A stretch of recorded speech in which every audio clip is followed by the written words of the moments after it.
Food adulteration ఇది మేము కాదంటలా. గత ముఖ్యమంత్రి గారు కూడా నేను చేస్తా ఉన్నాను, జగన్మోహన్ రెడ్డి గారికి కూడా. ఇదే చర్చికి జరిగితే మీరు ఊరుకుంటారా? ఒక మసీదుకి జరిగితే ఊరుకుంటారా? ఆ మహా అపరాధానికి నేను కూడా నాకు ప్రాయశ్చిత దీక్ష మొదలు పెట్టాను. ఈ రోజు 11 రోజులు స్వామివారికి నేను క్షమాపణలు కోరుకుంటే దీక్ష తీసుకుంటున్నాను. No, this Prayashchit Diksha is some kind of desecration continuously. It's happening for the last few years.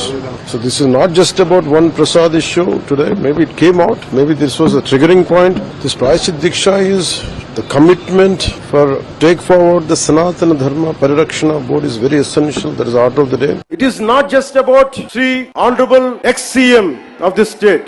Never till to date, I never pointed. He is the one, he is the perpetrator. I never said this. I am on record. Even right now I'm saying, I'm not blaming him. I'm not blaming him.